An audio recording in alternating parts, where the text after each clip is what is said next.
Welcome back to my channel Life with Shashi. ලැබුවා වූ අලුත් අවුරුද්ද ඔයාලා හැමෝටම සාමය, සතුට, සෞභාග්‍ය සපිරුණු වාසනාවන්ත නිරෝගිමත් අවුරුද්දක් වෙන්න කියලා Life with Shashi family එකේ හැමෝම ප්‍රාර්ථනා කරනවා. අද දවසේ අවුරුදු චාරිත්‍ර ටික අපි හැමෝම එකතු වෙලා කළා. හැබැයි ඉතින් පුංචි අකරතැබ්බයක් වුණා. ඒකේ වීඩියෝ ටික සේව් කරගන්න බැරි වෙලා මේ වෙලාවේ මගේ මේ වීඩියෝ එකට ඇඩ් කරන්න මගේ ළඟ ඒ ටික නැහැ. ඒ වුණත් ඉතින් අවුරුදු දවසේ ඔයාලත් එක්ක වීඩියෝ එකක් බෙදාගත්තේ නැත්නම් මගේ හිතට පොඩි අමුත්තක් නිසා මම හිතුවා දවල්ට කෑම ටික රෙඩි කරගන්න එකේ වීඩියෝ එක ඔයාලත් එක්ක ෂෙයා කරගන්න. කිරිබත් කාලා හැමෝගෙම බඩ පිරිලා තිබුණේ. හැබැයි ඉතින් දවල්ට කෑම ටිකක් හදාගත්තේ නැත්නම් එතන පුංචි අඩුපාඩුවක් වගේ දැනුණ නිසා මම මේ හදන්නේ දවල් කෑම ටික ලෑස්ති කරගන්න. පරිප්පු ටිකක් කිරට හදාගෙන චිකන් කරි එකක් හදලා වම්බටු ටිකක් බැදලා ලූණු තක්කාලි උම්බලකට එහෙම දාලා ඒක සම්බෝලයක් හදලා දෙහි ඇඹුල් ටිකක් මිරිකලා ගත්තාම හරිම රසයි.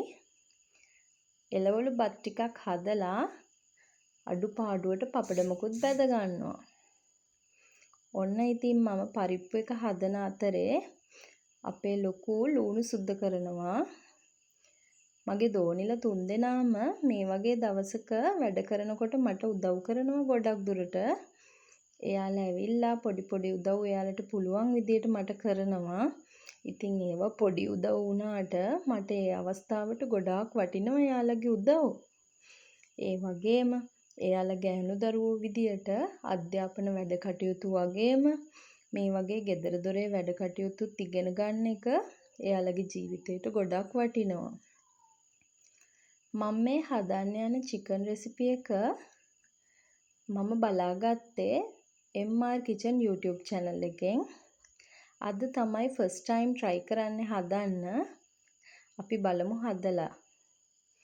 ඉස්සර වෙලාම චිකන් ටික පුංචියට කපාගෙන ඒකට කහ කුඩු, ලුණු කුඩු සහ ගම්මිරිස් කුඩු දාලා චුට්ටක් මැරිනේට් වෙන්න තියාගන්න තමයි තියෙන්නේ. ඊට පස්සේ මේකට වතුර පොඩ්ඩක් දාලා මේ චිකන් ටික තැම්බෙන්න තියනවා. චිකන් ටික තැම්බෙන්න තියාගන්න අතරේ මම වම්බටු ටික කපා ගන්න තමයි යන්නේ.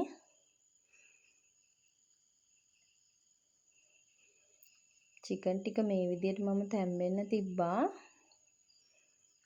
ඔන්න චිකන් එක තැම්බිලි ඉවර වුණාම ඒකේ තියෙන වතුර ටික මේ විදිහට පෙරාගෙන ඒ වතුර ටික වෙනම අයින් කරලා තියාගන්නවා. මොකද මේ වතුර ටික අපිට ඕනි වෙනවා. වතුර ටික අයින් කරලා තියාගෙන මම දැන් මේ තම්බගත්ත චිකන් ටික බැද ගන්න තමයි යන්නේ. චිකන් බැදෙන අතරේ වම්බටු ටිකත් කපාගෙන ඉවර කරගත්තා.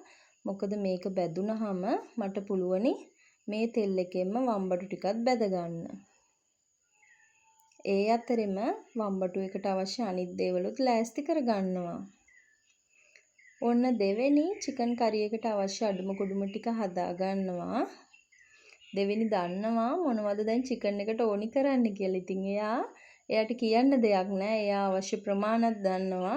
එයා ඒ හැමදේම ලෑස්ති කරනවා. ඔන්න චිකන් ටික බැදගෙන ඉවරයි. මම බටු ටික බැද ගන්න යන්නේ. ඒ අතරේ මම බත් ටික ටෙම්පරාදු කරගන්නත් ලෑස්ති කරගත්තා. මම බත් ටික ටෙම්පරාදු කරගන්නේ බටර් වලින්.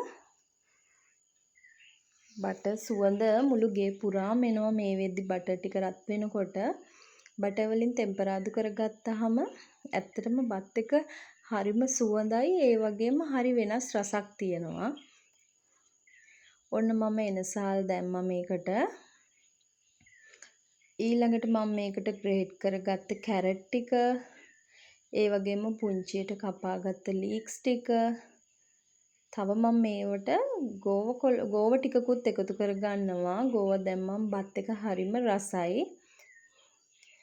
දැන් එළවලු ටික ටෙම්පරා දුනහම මම මේකට බත් ටික මික්ස් කරගන්න තමයි යන්නේ.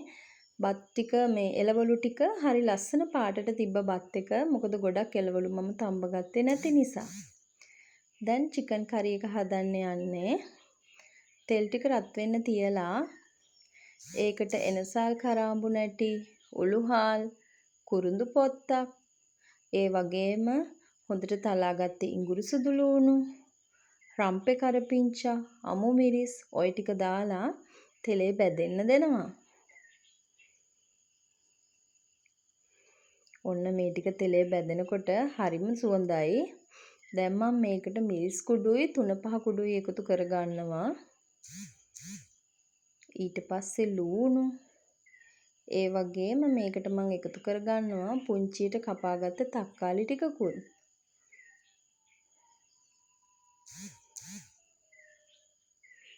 එකතු කරලා මේ විදිහට හොඳට බැදෙන්න දෙනවා. මේකට දාන්නේ බැදපු 3-5 කුඩු. ඒ වුණාට මගේ ළඟ බැදපු 3-5 කුඩුවද තිබුණේ නැති නිසා මම දැම්මේ අමු 3-5 කුඩු.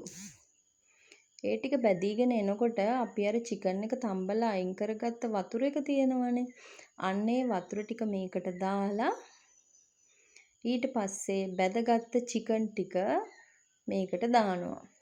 දාලා විනාඩි 20ක් විතර හොඳට පියන වහලා උයා ගන්න තමයි තියෙන්නේ. ඔන්න ඉතින් ඒ අතරේ මම බටු එකත් හදාගත්තා. මේ තියෙන්නේ අපේ ගෙදර අද දවල් කෑම එක. එහෙනම් ගිහින් එන්නම්. බුදු සරණයි.